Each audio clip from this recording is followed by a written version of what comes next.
오늘날 세상 사람들에게 한국 교회에 대해서 물어본다면은 하나같이 교회를 부정적으로 생각하며 원색적인 비난을 퍼부을 겁니다. 신학을 공부하는 젊은 사람들에게 물어도 아마 세상 사람들의 표현보다는 순화되었을 뿐 교회에 대한 비판은 그렇게 밝지 않을 겁니다. 분명 한국 교회에 문제가 없다고는 말할 수 없습니다. 그러나 이것으로 교회를 멸시하고 교회 가운데 함께 하신 하나님의 역사를 깨닫지 못하는 일이 생겨서는 안 될 겁니다. 오늘날의 교회가 그 본연의 역할을 감당하지 못하여 비실비실 된다고 해도 하나님은 교회를 버리지 않으시고 교회를 통해서 당신의 그 역사를 이루어 가십니다. 하나님께서 끝까지 교회를 붙들고 계신데 우리가 어떻게 교회를 버릴 수 있겠습니까? 하나님께서 아끼시고 사랑하는 교회를 우리 역시 아끼고 사랑하길 간절히 소망합니다. 오늘 말씀에서는 교회가 하나님의 계획 중심에 있음을 잘 말해주고 있습니다. 하나님께서 교회를 얼마나 아끼시는지가 잘 나타나 있습니다. 함께 말씀을 통해서 살펴보도록 하겠습니다. 먼저 첫 번째로 교회는 역사의 중심에 있습니다. 오늘 말씀 11절을 보시면 영원부터 우리 주 그리스도 예수 안에서 예정하신 뜻이라는 말이 나옵니다. 9절에서는 이를 비밀의 경륜이라고도 말하고 있습니다. 하나님께서 가지고 계셨던 이 경륜, 하나님의 이 계획은 영원부터 감추어져 있었습니다. 5절에서 말하는 것처럼 다른 세대에서는 사람의 아들들에게 알리지 아니하신 내용입니다. 그러나 이제 하나님께서는 이것을 드러내십니다. 먼저는 예수 그리스도를 통해서 이를 세상에 드러내셨습니다. 예수님은 십자가 죽음 그리고 부활을 통해 하나님께 감히 나아올 수 없었던 존재들을 하나님께 나아갈 수 있게 만드셨습니다. 곧 죄로 타락한 인류가 이제는 이전과 전혀 다른 새로운 존재가 되었다는 겁니다. 두 번째 아담인 예수 그리스도를 통해서 새로운 인류가 시작되는 겁니다.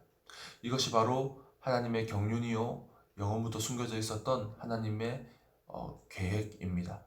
이 비밀이 그리스도를 통해 세상에 드러나게 된 겁니다. 하나님께서는 이 놀라운 비밀을 하나님의 영원하신 이 계획을 이젠 세상에 깨닫게 하려 하십니다. 우리 10절, 11절을 같이 한번 보시겠습니다. 이는 이제 교회로 말미암아 하늘에 있는 통치자들과 권세들에게 하나님의 각종 지혜를 알게 하려 하심이니 곧 영원부터 우리 주 그리스도 예수 안에서 예정하신 뜻대로 하신 것이라. 아멘. 하나님께서는 이제 교회로 말미암아 세상 사람들에게 하나님의 지혜, 하나님의 비밀을 알려주시겠다라고 말씀하고 계십니다. 영원부터 계획되어 온 하나님의 그 계획들을 지금 알려주시겠다라고 말씀하고 계신 겁니다. 우리는 역사를 히스토리라고 합니다. 히스토리, 그분의 이야기입니다.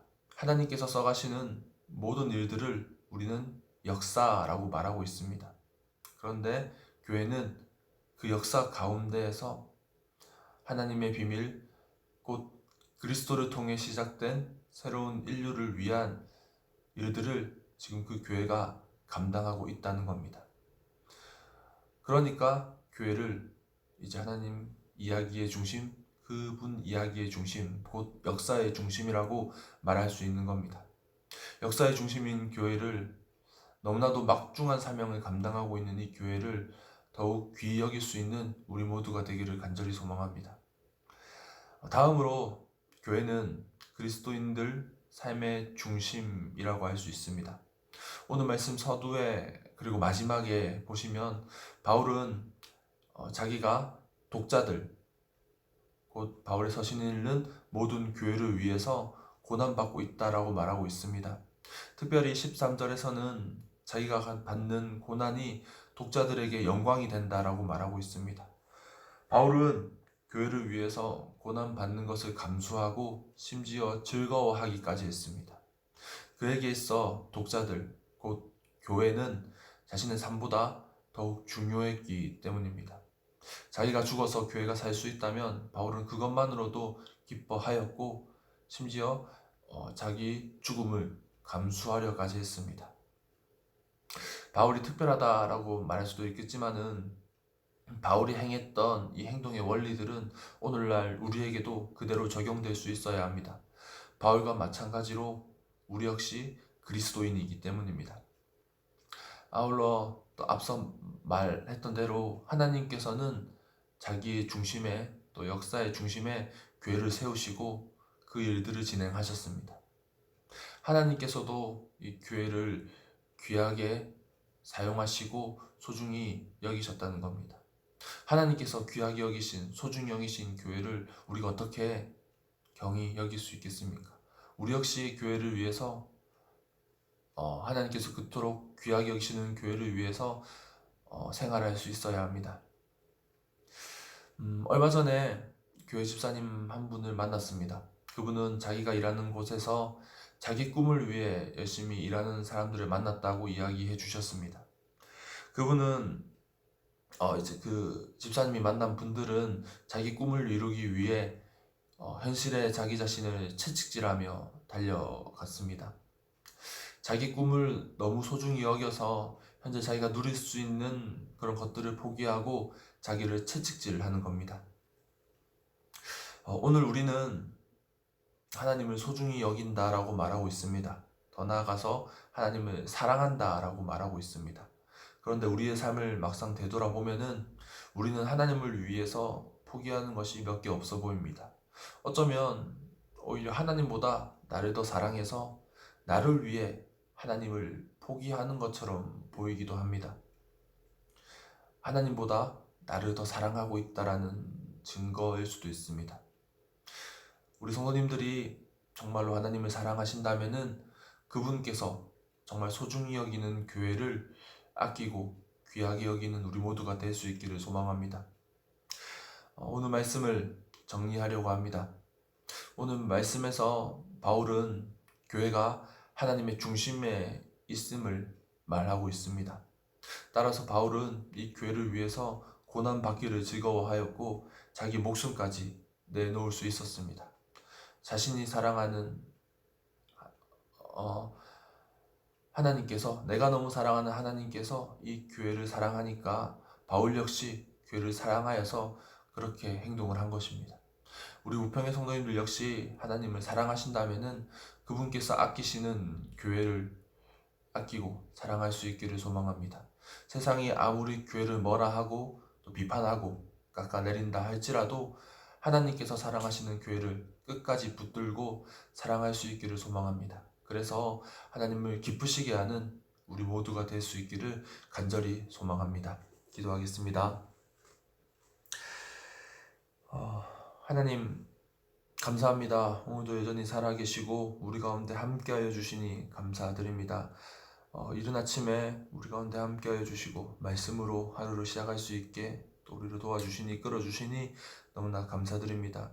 하나님 오늘 특별히 예배소서 말씀을 통하여서 또 교회를 사랑하시는, 교회를 통해서 일하시는 하나님을 확인할 수 있었습니다. 하나님께서는 하나님의 그 놀라운 계획 가운데, 그 놀라운 비밀 가운데에 교회를 중심에 두시고 하나님의 일을 이루어 가셨습니다.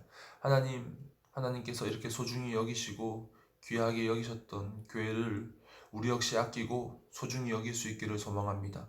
세상이 교회를 비난하고 또 심지어 교회가 그 본연의 색을 잃어버리고 연약해져 있다 할지라도 하나님, 우리는 하나님께서 세워주신 귀한 공동체인 이 교회를 꼭 붙들고 이 교회를 통해서 하나님과 동역해 나아갈 수 있도록 도와주시옵소서. 이 교회를 통하여서 세상을 변화시키고 이 교회를 통하여서 세상을 또 하나님의 그런 귀한 나라로 세워나아갈 수 있는 우리 모두가 될 수 있도록 인도하여 주시옵소서. 교회를 아끼고 사랑할 수 있는 우리 모두가 될 수 있도록 하나님 인도하여 주시옵소서. 오늘 하루도 주신 말씀을 기억하면서 또 하나님 안에서 승리하면서 살아갈 수 있기를 소망합니다.